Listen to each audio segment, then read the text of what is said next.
Growing up exploring Alaska's ever-changing landscape inspires a lifetime of learning. That's why Alaska 529 is a proud sponsor of the Alaska Sea Life Center and focused on helping families take small steps now for their child's future education. To learn about the Alaska 529 plan, its investment objectives, risks, and costs, carefully read the plan disclosure document available at alaska529plan.com. Alaska 529. Save in Alaska, study anywhere. Everyone gather round, it's a time of day for virtual small fry school. We can hardly wait. Meet new ocean friends, connect with old pals too. Let's learn about the sea, there's so much to do. La la, small fry. La la, small fry. La la, small fry. La la, small fry. Learn and have fun, cool creatures to meet. It's virtual small fry school. Go ahead and grab a seat. Hi everybody, welcome back to Virtual Small Fry School here at the Alaska Sea Life Center. My name is Rebecca and I'm so excited you're here with us today again. We are going to be hosting these live every Tuesday at 11 a.m. right here on YouTube. And if you have any questions today, feel free to text them at the number in the description below. I do have friends with me here today, so to stay safe, we're all wearing masks. I want to acknowledge that we are gathered on the traditional homeland of the Alutiiq Sugpiaq people. And I also want to thank Derek Shaya and Juna Davidson at the Elutic Museum for helping us out today. I am new to Alaska, and so I am learning, just like you are, about the Alutiiq people's heritage and culture. So last week, we learned about the salmon life cycle. And we learned that salmon start their life as eggs in rivers and streams. When the eggs hatch, the fish that comes out is called an alevin. Alevin have the yolk sac attached to them because that is the food they need to grow. And they grow into what we call fry, which you will see in a little bit. Here we go. Fry swim around to find their food, and they get to know their home really well, which helps them later in life. Fry then grow into smolt and are now able to move to the ocean, where they will spend most of their life. In the ocean, they grow into adult salmon. And here's where they will, like I said, live most of their life, and they will continue growing. And when they're done growing, they'll return to the river where they were born. And they will spawn to have more babies. And that is the life cycle of a salmon. Check out our friends who made a salmon with me last week. I really like the colors that you used. So this is my friend, the Sockeye Salmon. Do you remember him? Yeah. So salmon use their noses to smell for the river they were born in so that they can return to it. Where's your nose? Mine's right here, hiding. And they also use their fins to swim up the river.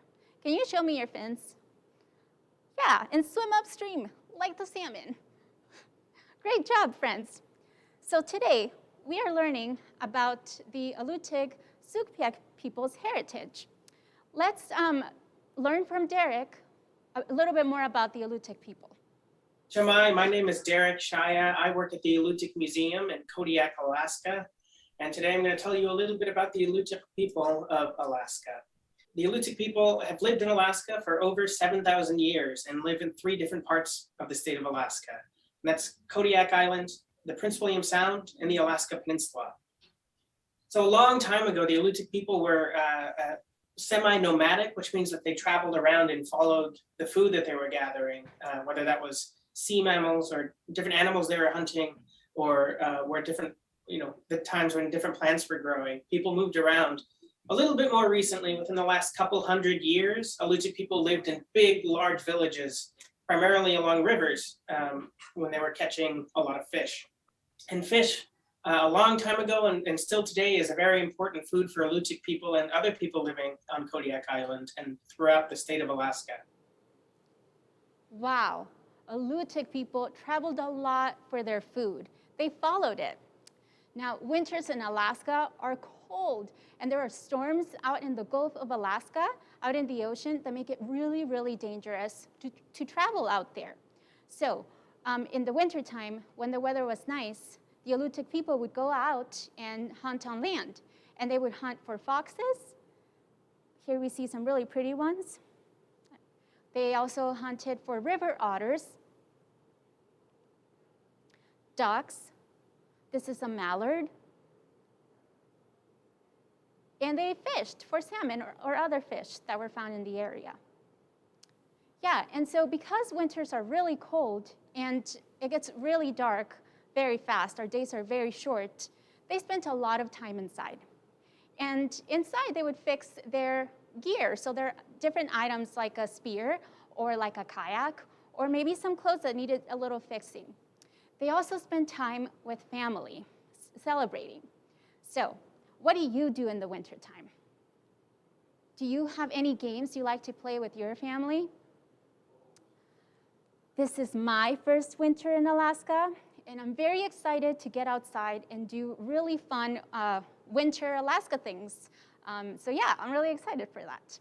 Now, in the spring, the waters would calm down a little bit, but the animals that the sea animals that they were hunting, like otters and seals, were still not on shore yet.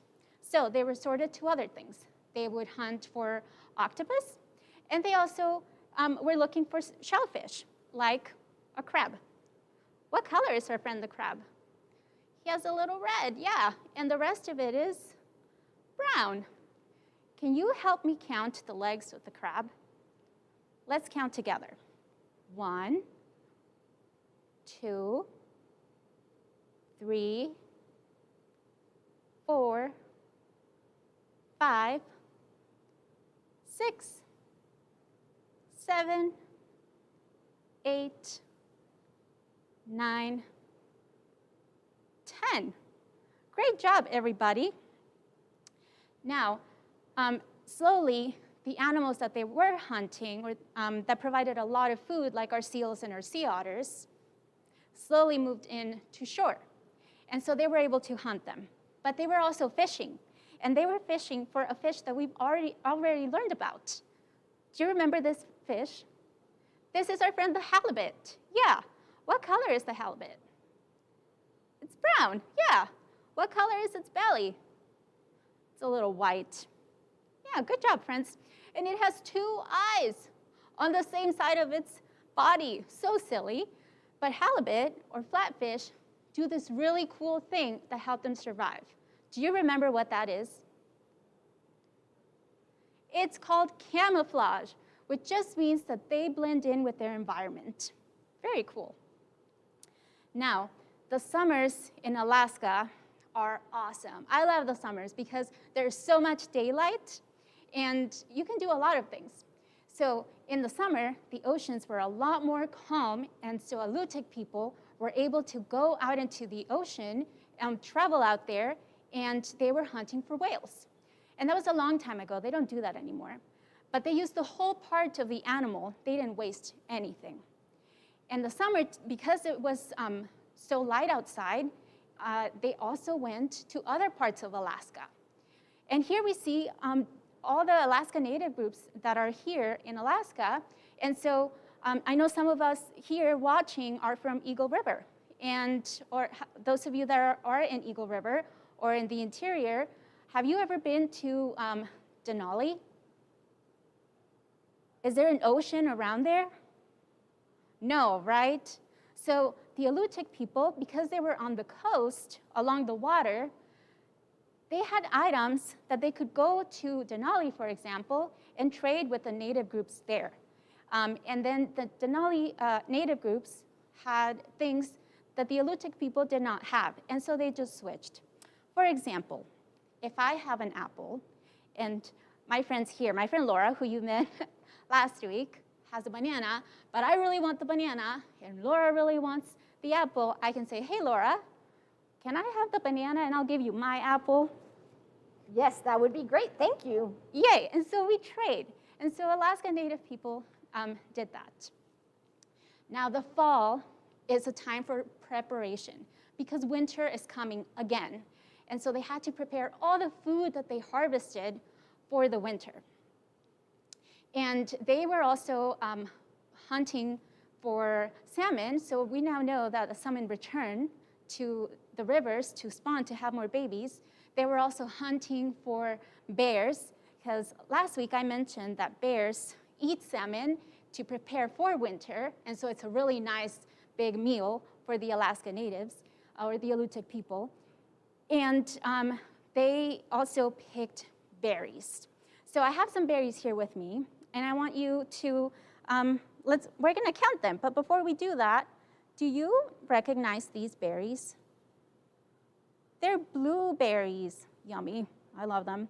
So let's count them together. Well, let's see, how can I do this? We have 1, 2, 3, 4, 5, 6, 7, 8, 9, 10, 11, 12. 12 berries. Whoa, yummy. I'm going to eat those later. Yay. So we are going to move on to our activity today. And if you haven't printed it out, go ahead and do that. We're going to be making masks. Okay, so while I get myself ready, go ahead and get yourself ready too. Rebecca, as you get ready, do you think you have a little bit of brain power for some questions? Sure. Somebody called in and asked what type of berries can be found in the area. Yeah, so the berries, like I said, I'm new to Alaska, so the berries that I have seen when I go out hiking in the summer or coming into fall are salmon berries and the blueberries. These I got from the grocery store because it's pretty late in the season to find berries out on the trails right now. But yeah, I've seen those. Laura, have you seen others? Yeah, there's a lot of them. When I worked on the other side of the peninsula, we had cranberries and crowberries. There's lots of really yummy berries. But should you ever eat anything that you don't know where it's from? No, friends. If you do not know if it's okay to eat or not, it's just best to not eat it. That's what I do. Yeah. If I don't know if the berry is edible or not, I just won't touch it. That's good. Better to be safe. I'll be ready to color? Yeah. Here are the berries. Okay, so we are going to be making masks today, and you can choose a sparrow or a seal. Let's see if I can fix this a little. There we go. Now, I really like marine mammals, so I'm going to stick with the seal, but I know some of you out there really like birds, like my friend Laura here, and so if you can choose whichever one you want. So I'm going to be using the seal. I'm also going to be using color pencils, but if you don't have color pencils and you have markers or crayons or whatever you want to use, go ahead and use that. We're going to need scissors later, a hole punch if you have one. If you don't, that's okay. You might need the help of your adult for this part later. And yarn or string, whatever you have at home. So I'm going to start coloring. And if you have questions about any of the animals or anything like that, please feel free to send those in.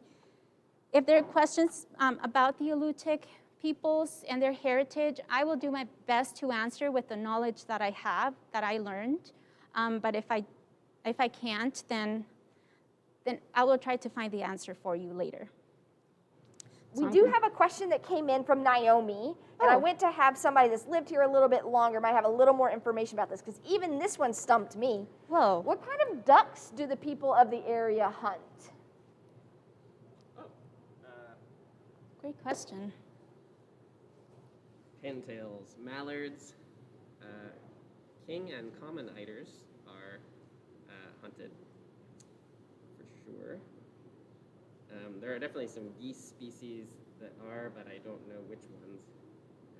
And especially out toward western Alaska, out in the kind of flat tundra areas where the river deltas are, the Yukon and Kuskokwim rivers. There's a lot of waterfowl out that way. And do they only hunt the birds, or do they collect other things from birds? Some people do collect eggs from some of the bird species, from gulls and even puffins. But those birds that nest on cliffs, as you might imagine, their eggs are pretty difficult to collect. So waterfowl eggs are commonly collected. It kind of depends on your local area and what's easy to collect. But yeah, eggs are definitely something they collect. Awesome. Thank you so much, Naomi. That kind of stumped a couple of us. That's a really, really great question. Yeah, and as I mentioned earlier, they use the whole part of the animal, so nothing goes to waste.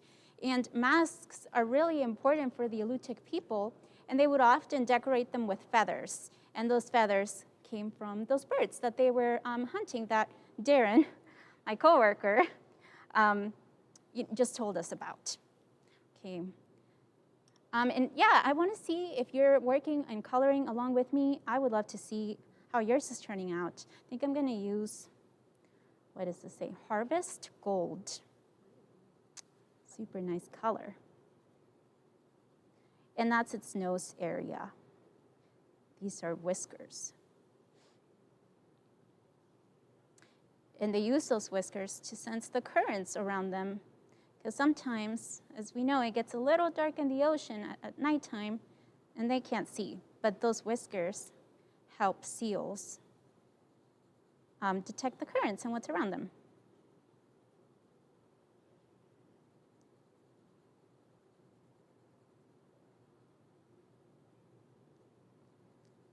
Mm-hmm.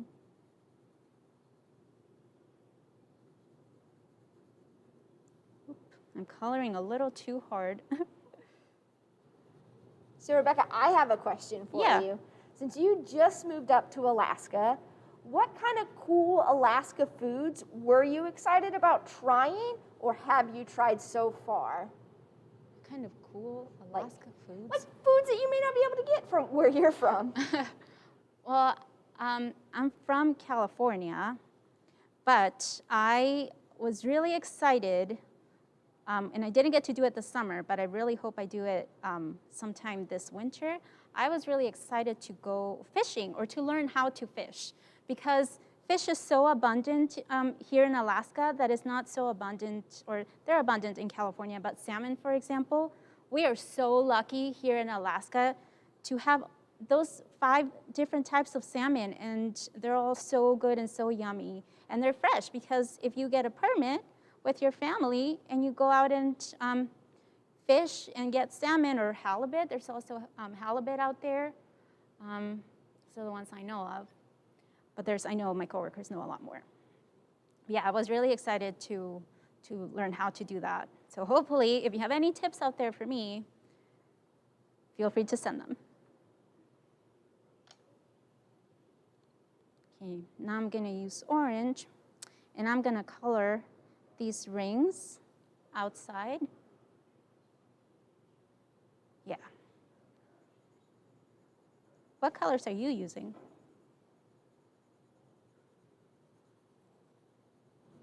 And if you want, that text message should be down in our description, so you can text us your questions or pictures of your mask that you're working on back at home.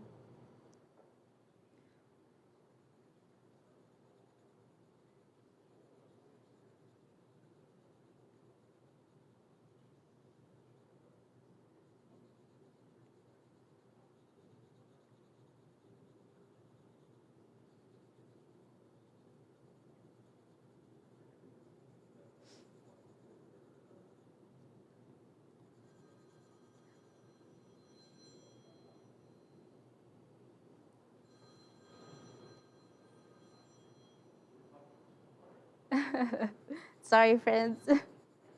You know, there are people here, even though the center is closed today, there are still people working and taking care of the animals, making sure that they're happy and healthy. So. Rebecca, can I ask you another question about your excitement of living in Alaska now? Yeah. So, what was your favorite animal that you saw when you got to Alaska? Is there anything that you're like, I'm now in Alaska because I've seen this animal? Yeah. Well, yes. I guess the one animal that I could not see in California would be a moose. And because I had not seen one before, the first time I saw one, I didn't know what it was really. And then I kind of just stared at it for a little while. And I didn't know if it was a juvenile. I didn't know if it was a female because it didn't have those big antlers. So I still don't know if it was a female or a young male. But I know it is a moose now. And I think I've said a few times here before that I love whales. And the one whale I had not seen in California is an orca or a killer whale. So the first time I saw one here in Alaska, I felt very fortunate and very grateful to have seen it. They're really, really amazing animals. And I'm going to be a little honest with you, friends. I cried a little. Because whales make me very emotional. I think they're awesome. Yeah, Okay. that was also mine. My moose, when I moved here 10 years ago, was the first thing I saw, and I was very excited. And the call of the loon is also very Alaska. Oh, a loon.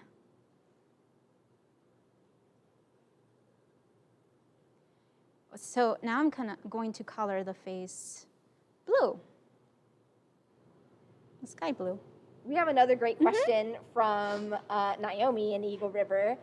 On the North Slope, the Untitled people use masks with small slits to keep the sun out of their eyes. Do other native groups have similar use for masks? That's a great question. I don't know, Naomi, but I think our friends here have figured it out for you. So let's hear it.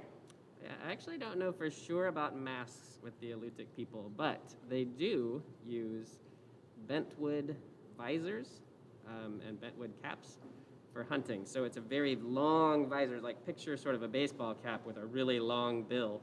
It's a similar thing, and it's a pretty amazing way that they construct those. They basically have a really thin sheet of wood and bend it, hence the name Bentwood visor.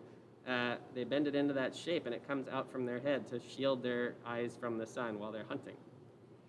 Good. And Naomi also has one more question, Rebecca. Have you ever been fly fishing? No. What is this fly fishing? So fly fishing, a lot of people do it for salmon. Where I grew up, they did it for trout, and it's just a small fly on the end of a rod, and they just kind of flip it out there. Oh. You probably see a lot of that here in the area. Yeah. Darren, you're a fly fisher, yeah? So Darren's been fly fishing. A couple of our friends here have. I have never been fly fishing. I grew up in a place where that wasn't super popular, but we'll get you out and go fly fishing next summer. Oh my gosh. Oh, friends, you can tell I have so much learning to do. No, I had not done that. But I would love to learn. I'm very open to new opportunities to learn and do really fun things.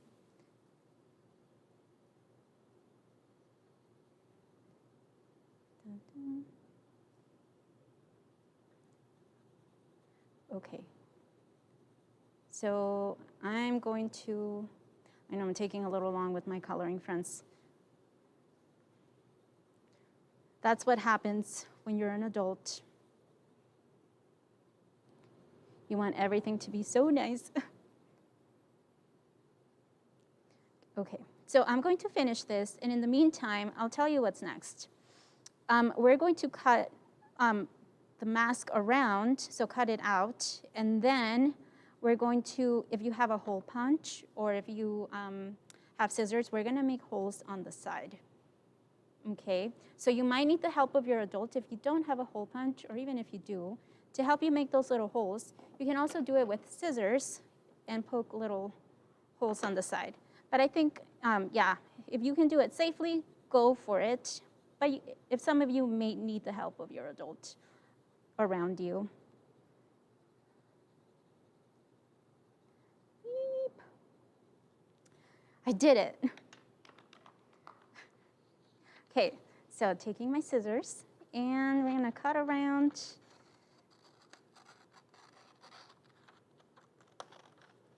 Yeah, I also encourage you, if you have specific questions about the Alutiiq people, because where I live here in Seward, this is their traditional homeland of the Alutiiq and Sugpiaq people. Go ahead and visit the Alutiiq Museum. But also, if you're not here in Seward, and I know our friends Naomi and Elijah are from Eagle River, go ahead and learn about the people in your area. Yeah, so this is the Alutiiq Museum website, and you can scroll through with your families and learn a little bit more about the Alutiiq people. They do have some coloring pages there too, in the, I believe, the Learn tab, and for teachers. They have different lessons that, you don't have to be a teacher, because you can use any of these. And the educational boxes, if you click on that and go down, yeah. You can learn about who the Alutiiq people are, the language, stories, dance, so you can learn different things.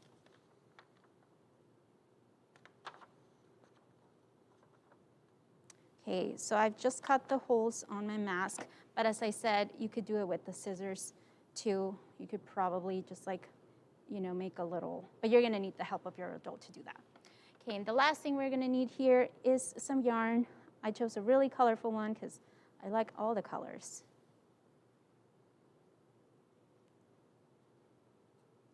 And we're gonna take our scissors, and you might wanna measure it on your head, around your head.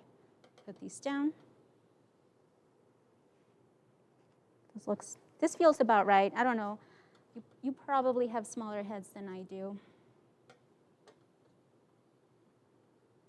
No.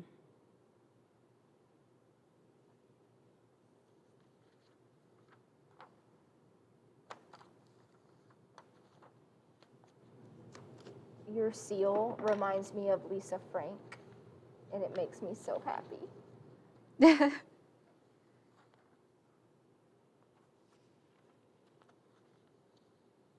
Yay, I'm glad it makes you happy. It makes me happy too. Yeah, so we're just gonna tie a knot here or two so that it doesn't move. And then we're going to do the same on the other side.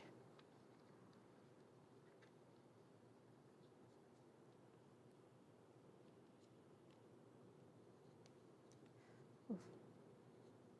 Ah, my fingers.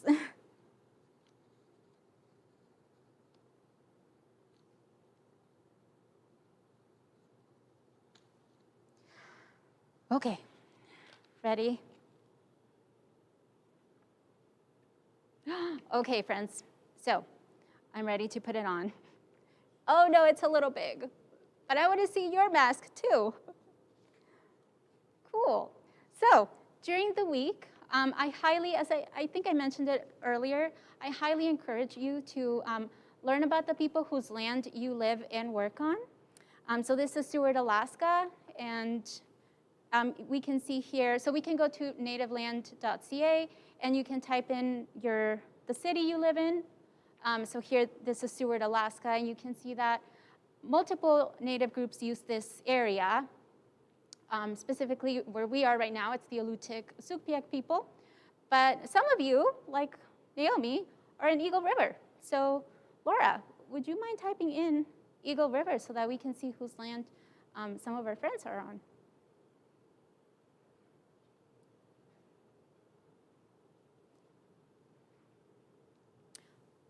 Whoa, you're in the Dena'ina area. Very cool.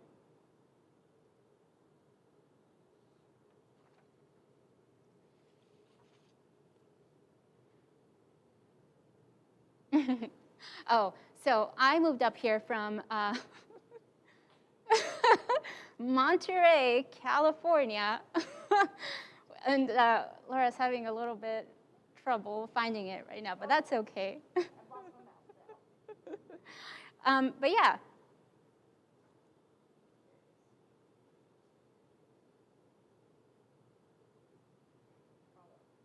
Yeah, that's down in Big Bear Lake. So that's kind of close to LA area, which is where I'm from. But anyway, wherever you are, wherever you're watching from, if it's in Alaska or California, I don't know, Massachusetts, wherever you are, you can use this website to find out a little bit more about the people whose land you are on and learn about their heritage and culture. Ooh, New York.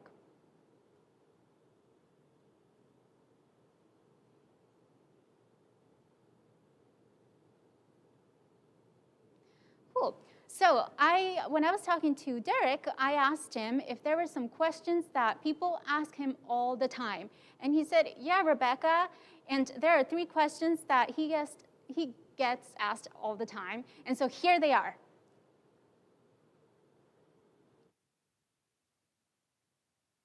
A lot of people don't actually like the word Eskimo, and many people still use it.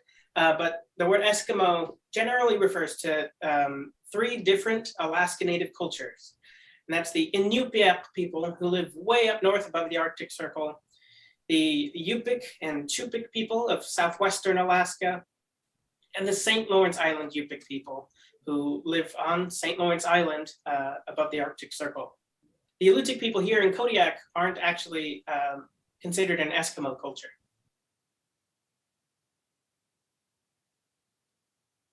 You might be familiar with the term igloo. Igloo in northern Alaska Native cultures or variations of the word igloo just mean house. Here in Kodiak, we say unlo, which is also related to that word igloo. But it didn't actually just refer to the ice houses you see in cartoons or movies. And people did make shelters like that, but they were used more as tents rather than, a permanent house that people live in. But the word igloo, or here we say unlo, just means house.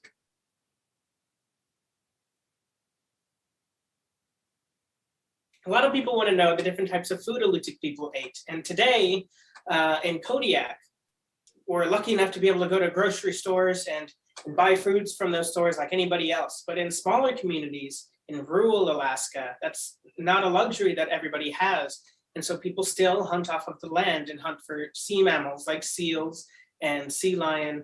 And long ago, people also hunted whale. And the way that they hunted whale was that they'd actually get in their one-man kayak, or kayap, we say in Alutiiq, and they'd have poisoned spears. There's a special way that they would make a type of poison that they would spear these giant whales with, and it would paralyze the whale and cause that whale to drown and wash up on the shore right next to their village. And that's how people would hunt whales. And so people would go out in these kayaks to hunt all sorts of food, like sea otter and seals, sea lions, and ducks. Basically, all of their food came from the ocean, save for like bear and berries and plants. Thank you so much, Derek, for answering those questions for us. And if you have any more questions, feel free to visit their website, thealutiiqmuseum.org, and send them an email too. It's info@alutiiqmuseum.org, and all this information is in the description below. Friends, thank you so much for joining us today. I also want to thank Derek and Juna at the Alutiiq Museum for their partnership and collaboration in today's episode. And I want to also, all of us, to say on the count of 3, a big thank you to the animals that are food for all of us, the Alaska Natives and us as well, as we learned from Derek. So on the count of 3, we're going to say a big thank you. 1, 2, 3. Thank you, animals. And I want to thank my friends here and Alaska 529 for sponsoring this episode. Next week, we're going to learn about the Illusive language from Derek. And stick around for a quick story time with Derek, and I will see you next week. Bye. This book is Angayumangsu Ewiukuk, which means my friend and I are going boating, and it was published by the native village of Afag. Una Angayuka, Ewi Kudachtukuk Kayahun. This is my friend. We are going to go boating in a kayak. Pinachtok aranachpak. Kwangunuk huyauguk. It's calm today. My friend and I are thankful. Danchachbuk kumariak dengogoluni. We saw an eagle flying around. Akalache, danchachbuk ekasuk akalachtuk. We saw a fish jumping in the water. Danchachbuk achnak huimaraluni uduk tumyaksugu. We saw a sea otter holding a sea urchin. Huyauguk pinachluni nunanik sachtuguk. We are thankful it's calm. We are having fun. Unugmiawai angi tukuk nunamin huyawitsluni. It's nighttime now. We are grateful and returning back to our village. Awai, it's done.